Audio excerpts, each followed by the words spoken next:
Corey took hold of Tiffany's arm and led her a few feet from the car. "Why do you let him talk to you that way?" He lowered his voice so the boy wouldn't hear what he had to say. "You've got to set limits, or he's going to walk all over you." "Who are you to give lessons?" Her blue eyes darkened with resentment. "I don't see you moving up on his list of friends." "He doesn't need friends. I presume he's got plenty of those. He needs parents that aren't pushovers."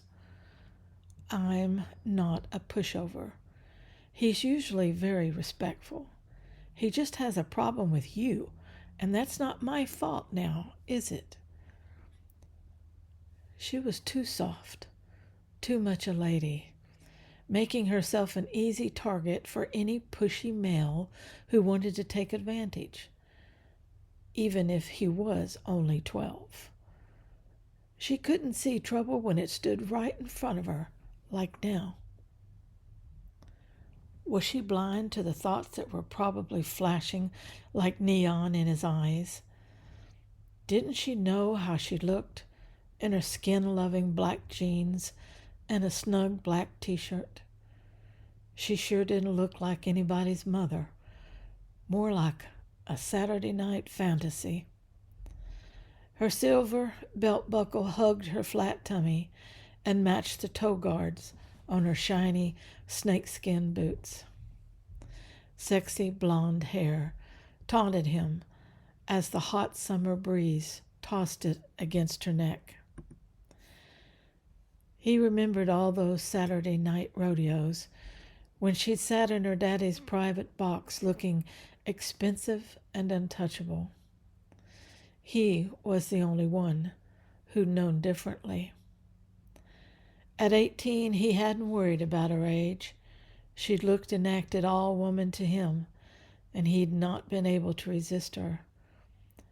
He hadn't counted on falling in love. It had just happened. She'd become his world, and he'd done whatever it took to be with her, even taken a beating from 3 of her daddy's ranch hands. Corey roped in his wandering thoughts, pulling them back to the present. He removed his hat and slapped it across his thigh. Why was it so hard to remember that this woman was not for him? Despite the explanation she'd given him, it still didn't sit right that she hadn't come forward and told the truth at his trial. All it would have taken was for her to tell the world that he couldn't have committed the arson he'd been framed for because he had spent the night in her canopied bed. He didn't know how her father had found out, but he didn't blame the man for the beating that had come later. He knew he'd break the neck of any boy that even thought about messing with any daughter he might have. He'd been selfish. Tiffany had been too young and had deserved better. All in all, he deserved a lot of what he'd gotten as a cocky teenager, but 12 years of his life was a lot to pay for loving a girl. "Corey, are you all right? You've been staring at me, not saying a word." "Yeah." Corey looked back at the car, anywhere but those baby blue eyes. "I'm fine. You better get on your way. You don't want the boy to be late for his competition." "I thought you might want to go. Maybe get a chance to talk with him a little. He doesn't always act as badly as he has with you. If you'd like, you could ride with us." He grimaced. This woman was a walking invitation. She might as well be holding a neon sign advertising her naivety. "I don't think that's a good idea. I might get down to the grounds later. If I do, I'll make a point to speak to the boy. His name is Joey. You never call him by his name." Corey stiffened. He didn't turn or acknowledge her statement. He wasn't ready yet. He didn't know how to make this boy an intimate part of his mind or heart. "Okay, I won't push you," she said. "But respect is a two-way street, Corey. How would you have reacted if someone kept calling you boy at that age?" As the Lincoln moved down his drive and onto the main highway, it left a dust trail, some of it settling on him. How ironic, he thought.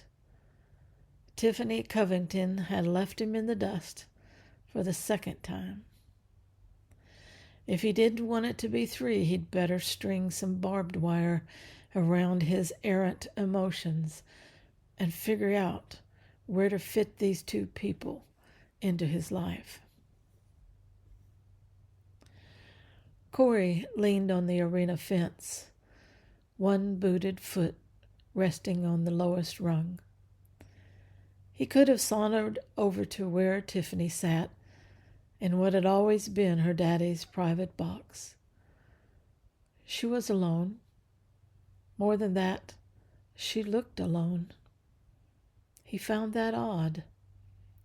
He figured her to have a crowd of friends. May as well stay where he was. She would be leaving soon anyway. The boy had just finished his last ride for the evening. The half-grown bulls used in the junior competition were as ornery as their big papas. The boy had drawn one that liked to spin. He missed the required 8 seconds, but he'd done a good job of getting clear of the bull by rolling when he hit the ground. Corey removed his foot from the fence and glanced back toward Tiffany's box just in time to catch sight of her walking toward the exit ramp. If he was going to speak to the boy, he had best do it before they reached the car. They were not hard to spot. Most of the spectators were staying for the trophy presentations, so the parking lot was almost empty. "Evening, Mrs. Covington." Tiffany turned at the sound of his voice and placed her hand on her son's shoulder. "Wait, Joey." "Hello, Corey. Are you just arriving?" "No, I caught most of the events." The boy was not acknowledging his presence.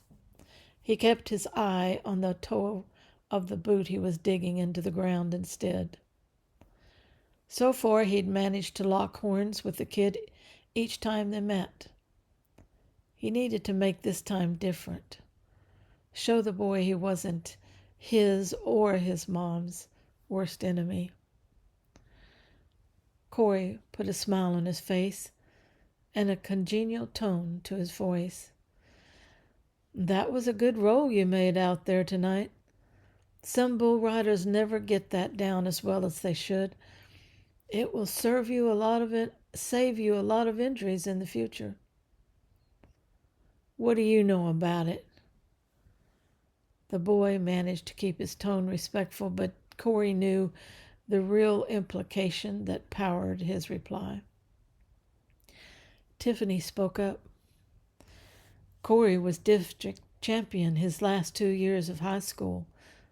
He had intentions of going pro.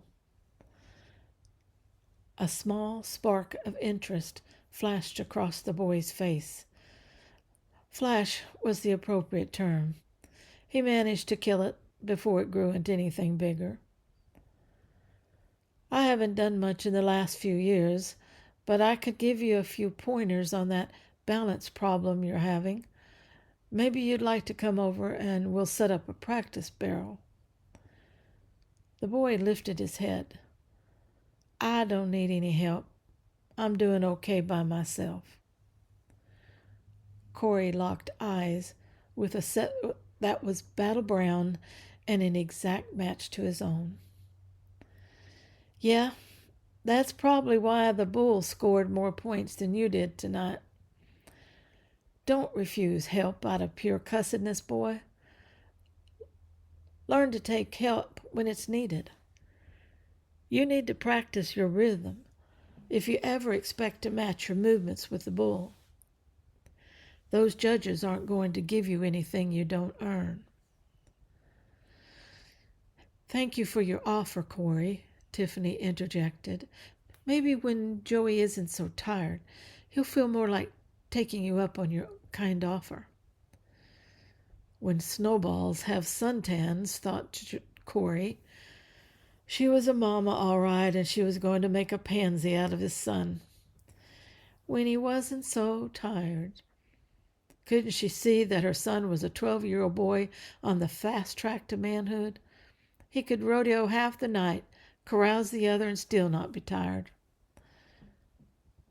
Corey, Joey and I were just headed over to Telly's for something to eat. Would you like to join us? Asked Tiffany. Mom, the boy whined.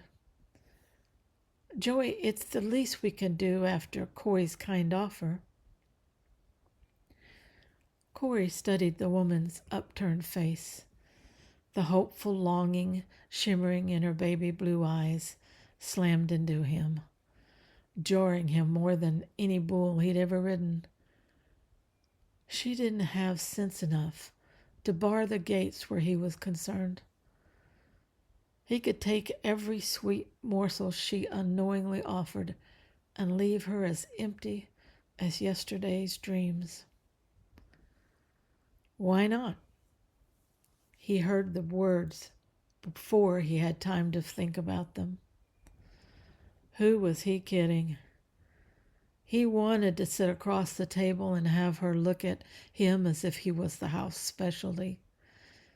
Those adoring looks made him feel almost whole again.